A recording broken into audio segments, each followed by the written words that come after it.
Hello and welcome to Daily Politics on Trust TV. On this program, we discuss issues around politics, policy and governance. I am Hamza Idris. Thank you for joining us.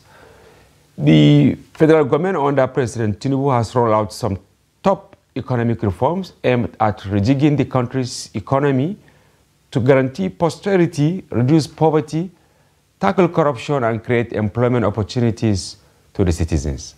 While millions of deprived Nigerians are yet to see the impact of harsh policy options such as removal of petroleum subsidy, floating of the naira, harmonized forest regime, among many others, biting inflation and unemployment, living condition crises have pushed more vulnerable citizens on the edge. It is against this background we will be engaging Professor Muttaka Usman from the Department of Economics at the famous Ahmadu Bello University, Zaria. He also happened to be one of the participants at the just concluded 21st Daily Trust Dialogue and African of the Year Award, which had at its theme, Tinubu's Economic Reforms, Gainers and Losers. Thank you for joining us, Professor.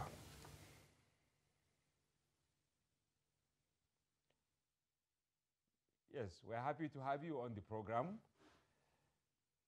Yes, but before we engage in the conversation, here are some tidbits. Yeah. The Supreme Court has upheld the election of Governor Siminalayi Fubara of Rivers State.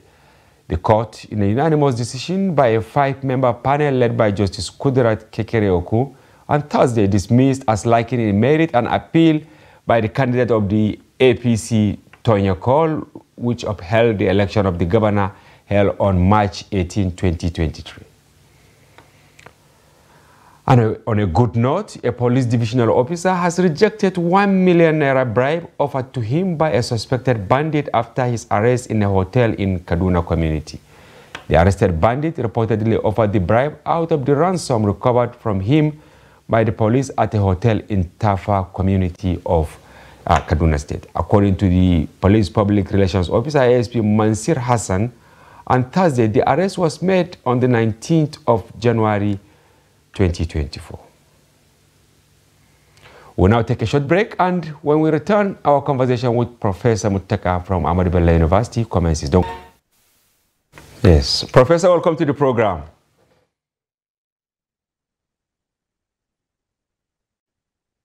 Thank you for having me. And we are glad that you got back to Zaria in good time and safely. Congratulations. Thank you very much. Yes. Of course, we are starting on a good note. You have had our tidbit where a police officer actually turned back 1 million naira offered to him by a bandit in a hotel. Is this unprecedented at these trying times in Nigeria?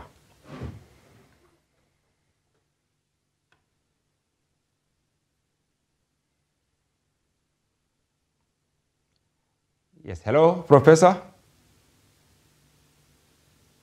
Yes, Nigerians are really good. Yes. Yes, you can hear me? Yes, very well, Professor. I can hear you. Yes, yes. So what I was saying is that Nigerians generally are good and honest. They only be encouraged to just believe in themselves. They will deliver the best.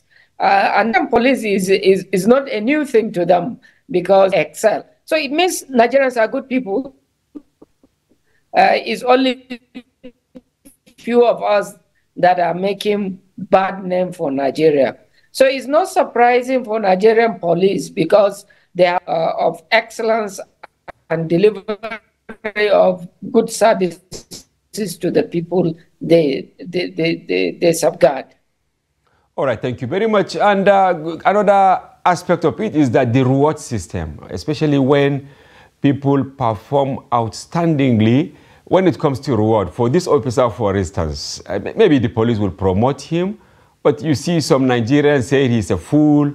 Why did he return 1 million naira at this point in time? What will you say to leaders in terms of rewarding hard work, rewarding honesty, and then Nigerians who actually bully those who sacrifice, who do good, who bully, they are getting bullied on social media?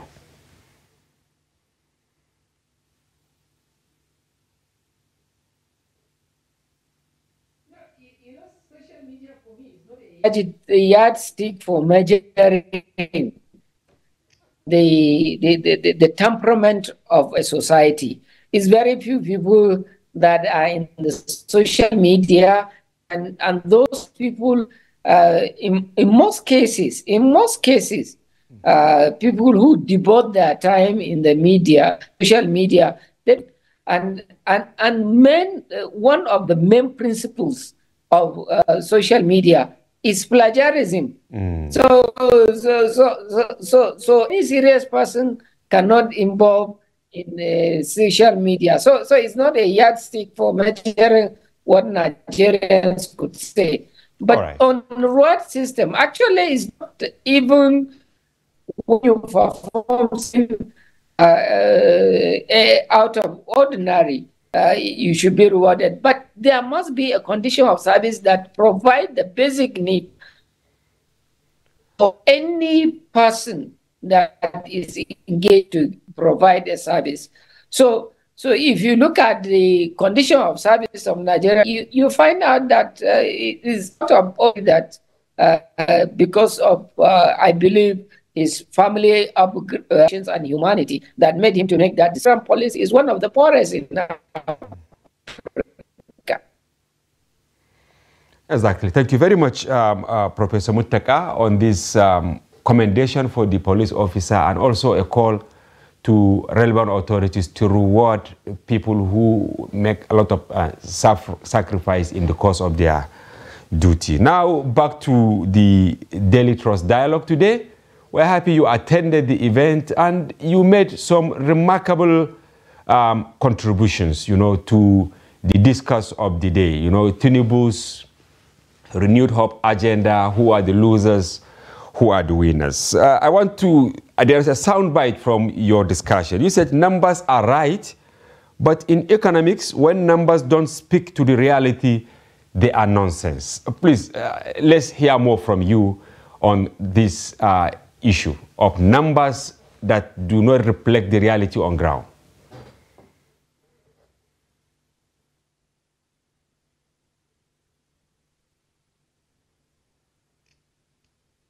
Yeah,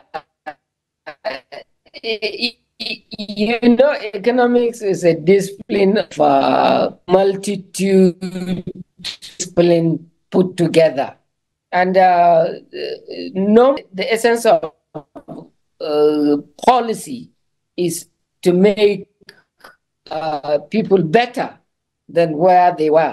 In Nigeria, in the last 10 years, the policymakers are more interested in numbers, figures that they can brandish to what I call profiling. They just want to profile the economy so that our creditors will say they are doing good. And more so, is the same creditors that will come out with so many numbers, with so many statistics, and say the economy is not doing well. Most the policy makers within that level, they will say it's okay, we are in the growth process, GDP growth of 4.5, 7.5. In fact, in a time in Nigeria, consistently for 8 years, for about 5 years, the Ministry of growing at 7%. But when you come to the economy, you see the level of poverty that is glaring in your face. You know that it's just the numbers. So that's why we, in our own discipline, we used to say, yes, statistics are very important for you to guide the policy. But when the numbers become an aid itself, for instance, now, the Tinubu administration, all what recently what they are saying, we want to improve our GDP to tax ratio. What does that mean? it means that it's okay, you can overtax people just to improve the GDP tax ratio. Invariably affect the economy in adverse way. People will not have capital to invest in terms of industrial and manufacturing sector. That economy will still rely on import, and that will exacerbate any shocks that comes to the economy. Yes. Now, coming to the theme of the Daily Trust dialogue, what is your take on it? Because it's like, you know, a hypothetical question. Tinubu's agenda, you know, losers, winners. Who are actually the winners in this situation, and who are the losers?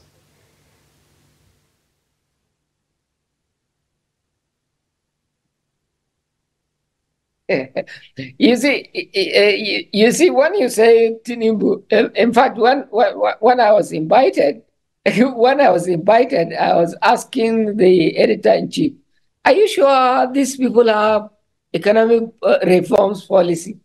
Because if you say it's a reform, it has to be a policy, painstakingly take every aspect of the policy, catalog and measured in terms of, if we implement this, what will be the outcome at the end of the period. I think what you had is pronouncements on the intent of a policy. For instance, you have pronouncement that they have moved subsidy. And the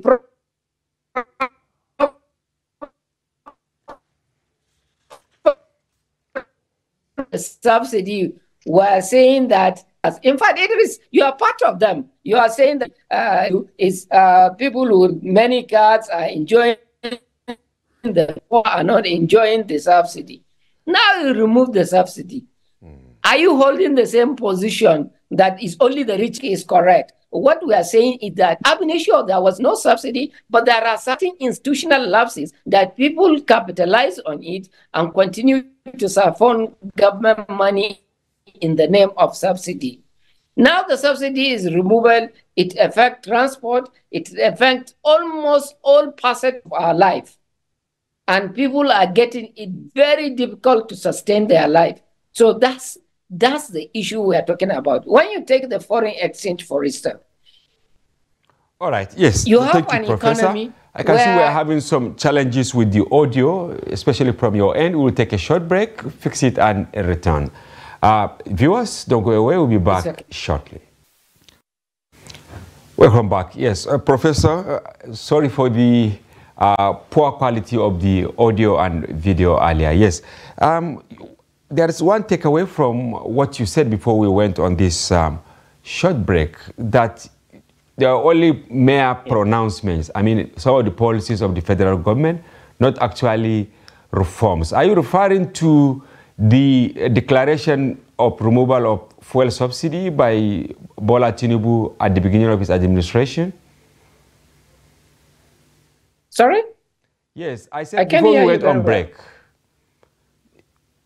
I asked question on your take on the reforms, the losers and the winners. And you said they are mere pronouncements, not really reforms. So I want to take them one after the other.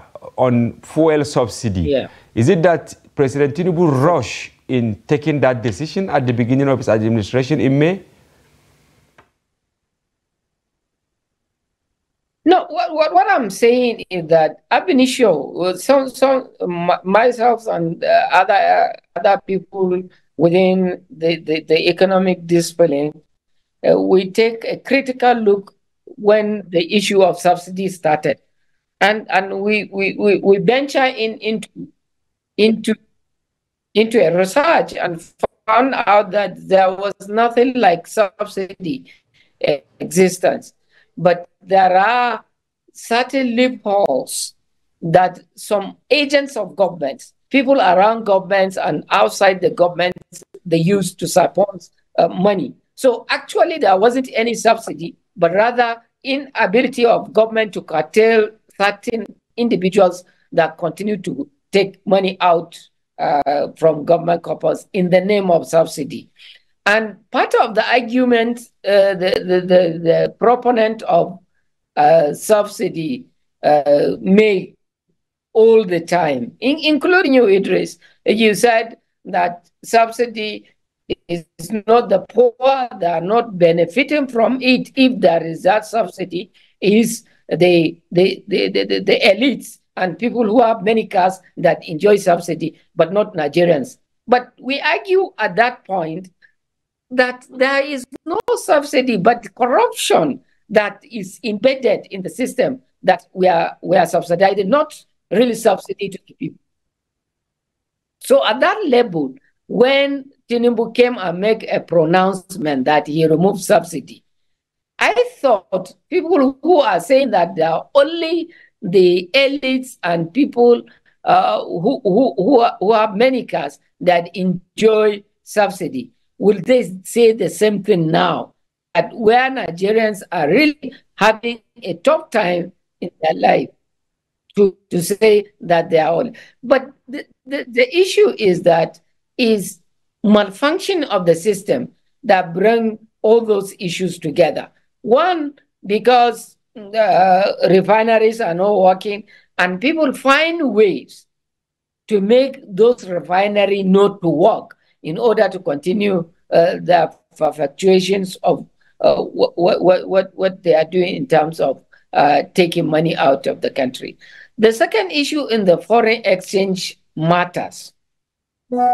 He also make pronouncement that, look, the foreign exchange must be harmonized. But for you to put a policy like that, before you make the pronouncement, you make sure that things are really on the ground, understand what the problems are, and to what extent can you address what will come as aftershock of that policy, and to see how you will address some of the problems that, for instance, in terms of foreign exchange, even the productive sector, the manufacturing in Nigeria, is heavily relying on the import of materials and raw materials in that case. So their production will be curtailed by those policy on terms of exchange, foreign exchange. So to some extent, they just make a pronouncement without doing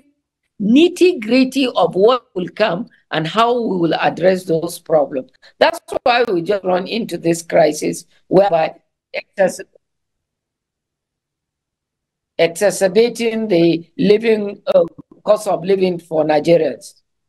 So now, if I understand you clearly, it's like there was nothing like subsidy, but will a layman here in Abuja, around Mararaba, or in Kano agree with you that there was no subsidy? Because when they were saying they've been paying subsidy, fuel was not up to 300 naira per liter, but now it is, you know, over 600 naira. So how will poor man on the street understand that all what was happening was actually fraud and not meant to support him?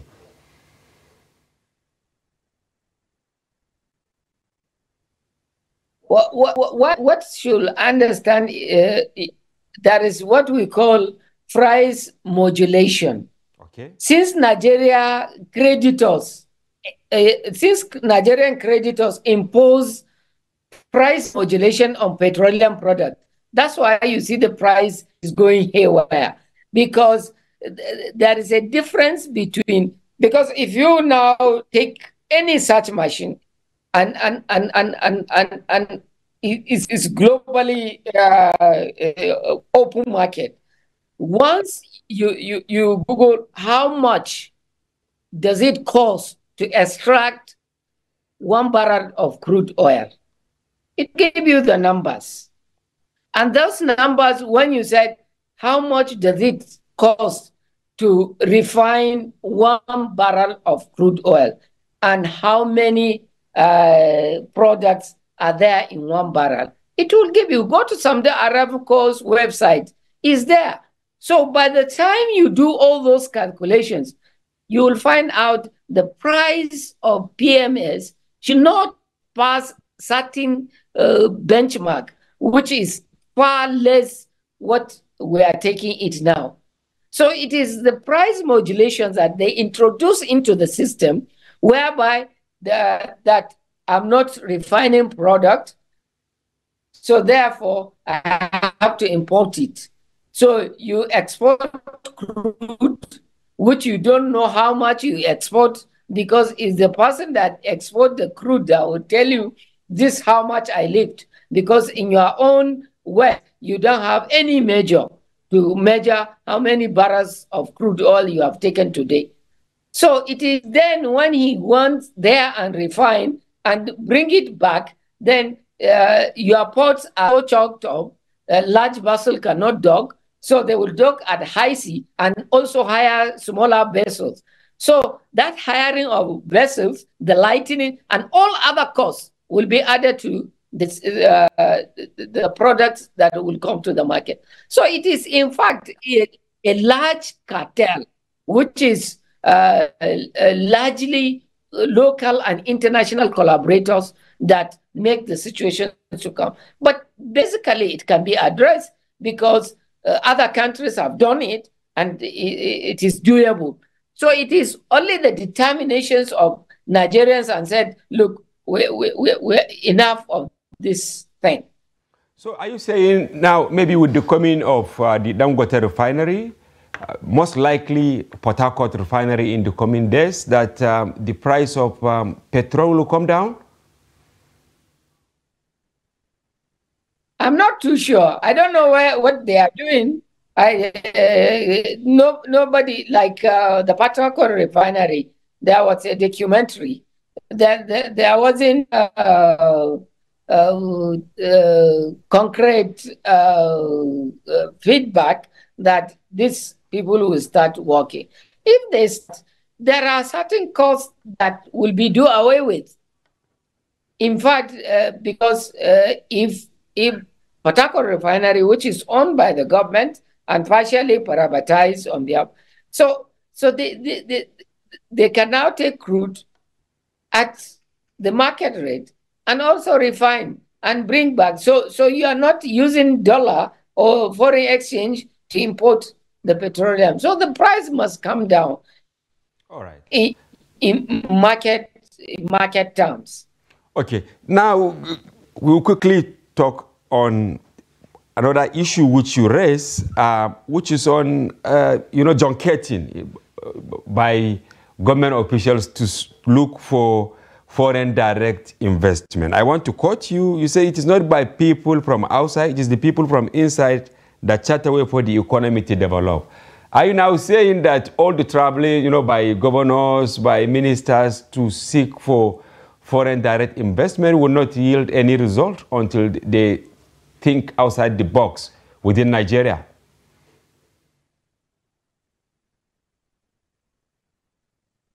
It's not, economics is not a voodoo science. It is reality. It is on ground that you will see something going on before you measure it. Even if you continue to travel every day to US and wherever you go to look for an investor, the first question he would do is his investment secured? If his investment is not secured, no matter what you can do, whitewash, it will not bring those investors. And the fact of the matter, there are abundance investment that you need to, because most of the resources here are not genuinely owned by individuals. Some of them are corrupt officials, so they can't bring their money out to invest here. So it is the fact that there must be an improvement in the network of securities and in terms of making sure that if the investor comes, he will definitely. Some of the companies are moving out, like GSK. It's a pharmaceutical company, long stay in Nigeria, but they have to move out because of the security and the exchange rate. So these are some of the issues that we are saying that for us we should sit down and discuss about Nigeria, how we are going to address it. But the most essential thing is that most of the things that we are doing now is handed over to us by our creditors. In fact, even last week, when you look at it, the World Bank is saying that there is a need to jack up the PMS price in Nigeria. But the government said no. On what basis are you making those projections? On what the issues? So, and I always say there is no country that is developed by others. It is your own country that you develop by yourself. Then if it is developed, then people will come and enjoy your development cycle. Now, are you satisfied with the economic team put together by President Tinubu? Will they actually provide the magic wand that will liberate Nigeria's economy?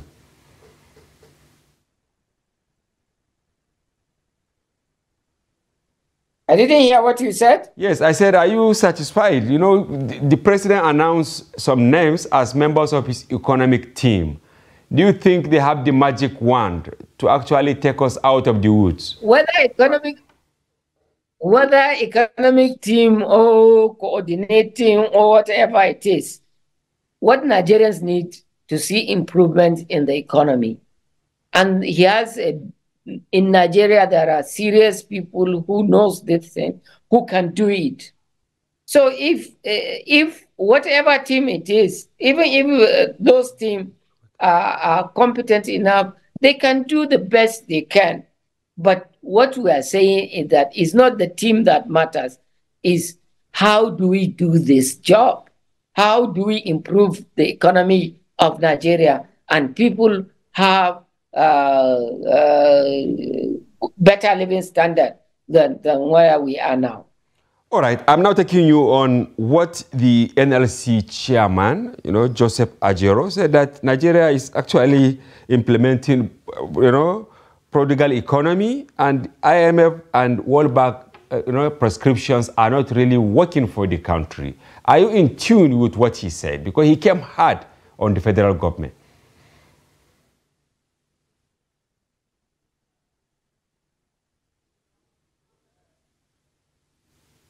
Prof? The NLC president view is his own views. But what I'm saying, I said what Ajero said is his own views. Okay. And we may share some views with him, but what I'm saying is that we have a state capture. State capture within and outside country. For the within state capture is the elite that captured the state. And therefore, whatever they are going to do is what will benefit them, not what will benefit Nigerians. The outside capture is what they call, Ajero called World Bank and IMF. Yes, it's our creditors. All our creditors has captured us. You are living witnesses when World Bank representative is attending Federal Executive Council. What business does World Bank have with the Federal Executive Council in Nigeria? They were also present. In fact, they dictate who will be a minister in certain cases, in certain ministries. So it is an open secret. They have retreat governors and ministers. The World Bank and IMF are there giving them guide on what to do next. Nigeria is for Nigerians. Anybody who comes must respect that sovereignty of the country. All right. And while at the event, I'm sure you also heard what the former Minister of National Planning, Minister of Finance, Samshuddin Usman, said that it is average Nigerians that are actually the losers of some of these reforms, even though you tag them as pronouncements. He also said that it is too early to assess the Tinubu economic reforms. Do you have anything to add to what Shamsuddin Usman said? That average Nigerians, most likely maybe the poorest of the poor in Nigeria did not feel or are not feeling the impact of the removal of the fuel subsidy? Yeah, yeah.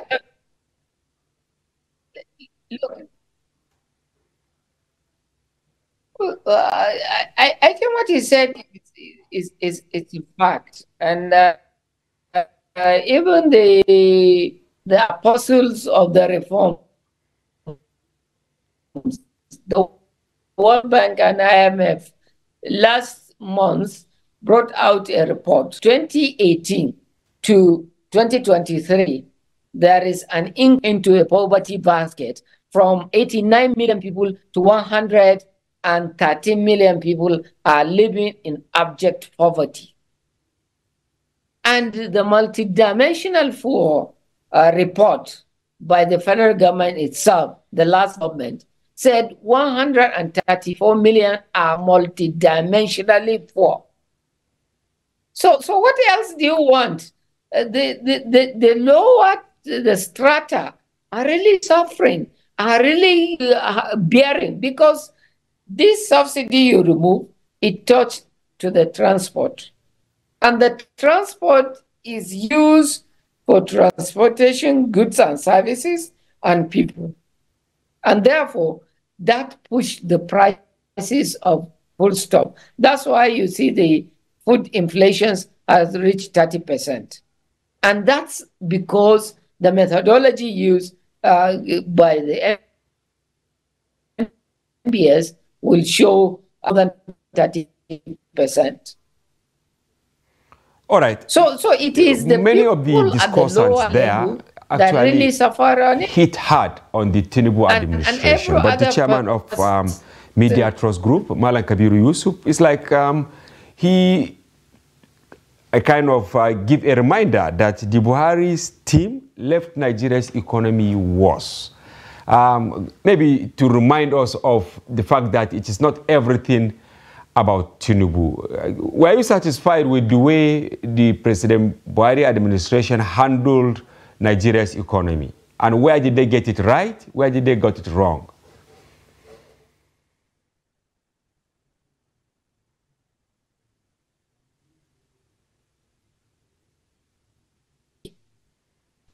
You said... Yes, my question was quite a number of discussants there and contributors.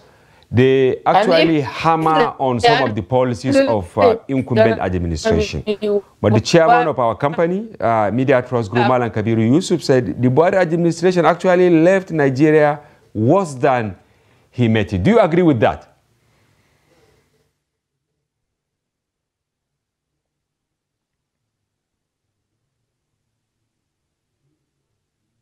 Met it, because you compare with, you find out we are at the losing edge.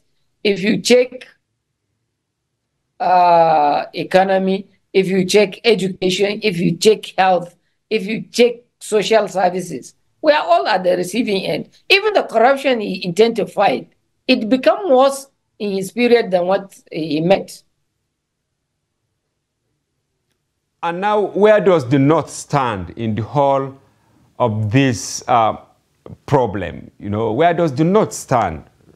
Is there any hope for the millions of Nigerians who are living, especially in northern Nigeria? You live with them, you eat with them, you drink with them, you move with them everywhere. You travel from here to Zaria today. You have seen how the villages are.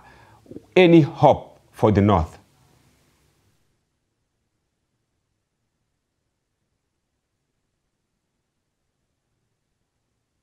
No, you see, the fact is that of this country that I have never been in the last 2 years for a project which I was coordinating. But the fact is that the level of poverty in the North is really scary, because you will go to a place where you know that people before were self-reliant because they are farmers, they can farm, they are around. At the end of the farming season, he will continue his life. But now they cannot go to that farm in such a way that, because of the insecurity. So the level of poverty, they become destitute all over the place. They are internally displaced in such a way that you can never imagine a strong person with that kind of Northwest have the largest number of multidimensionally poor from the statistics. So the North, we will just wait until we stand to understand the crisis we are in. Because most of the problems lie with our elites. They don't see such kind of crisis. Because if you look at the whole entire Northwest, the drugs problem, you'll pity this country because 60% of the population is useful population, are youth, and those youth are involved on drugs. Then what do you expect in the next coming generations to be? So I think it's a problem, and it's better to discuss it and see the way forward and look at people that can really talk to really the governors and the system to improve the level of production in the North. Without that production in budget, the North, Professor, yes, when you look at the 2024 budget, we've been analyzing it. It's like when you take the budget of states like Akwa Ibom or Rivers, of course, they are oil-producing states. They have their 13% derivation. But what is earmarked for them in the federal budget, which every state stands to gain, you see that you put what was earmarked for quite a number of states from the North. Do you think our legislators, both senators and House of Representatives, are really representing the people of the North when it comes to policy making like budget? You see, the problem is not about budgeting or the process, but the governance within the structure of government. You see that the cost of governance is higher than even what you do to the people. Because if you check the quantum of money spent on the legislature and its paraphernalia, is more than enough for certain states to build so many facilities that would lift people out of poverty. So it's a deliberate attempt that one should earmark a policy and follow it up to see.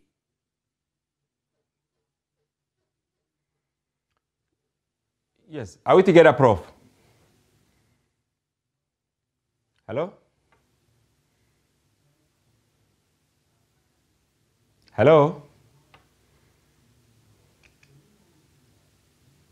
Hello?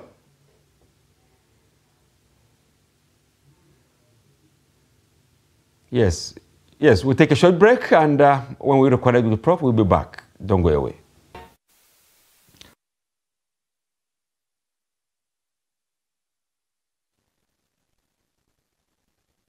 Yes, Prof, welcome back. And viewers, our apologies for the technical glitch in the course of the program. Yes, you also hit hard, on the head of the Minister of Finance and Coordinating Minister of the Economy for not actually attending the event, and maybe to hear some of the contributions and solutions being provided by the people. Why do you think he was scared to be there?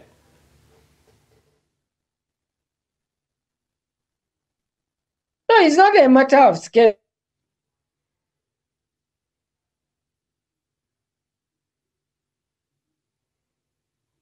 I will come.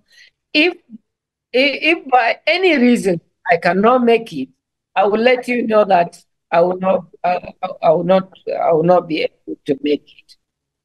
But to give you a word and nothing that's come from you that I'm sorry I cannot attend, just keep quiet. I think it's not the right thing for a leader to do.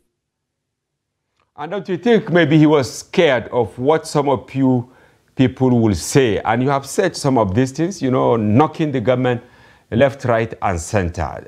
Maybe that was what scared him away.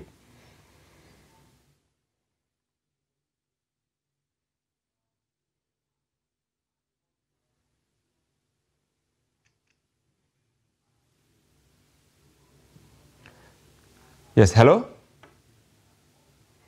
Okay, sadly, and we have again lost the professor, I think because of the poor network connectivity. But in the interim, we want to thank Professor Mohamed Muttaka Usman, who joins us virtually from Zaria after taking the pains of coming to Abuja to attend the Daily Trust Dialogue. We thank you very much for coming to the program and for your informative perspective. And viewers, once again, we want to apologize for the glitch. We have no control over it. And that's a wrap on today's package, which we hope you found engaging and informative. And be rest assured to join Daily Politics airing every night throughout the week.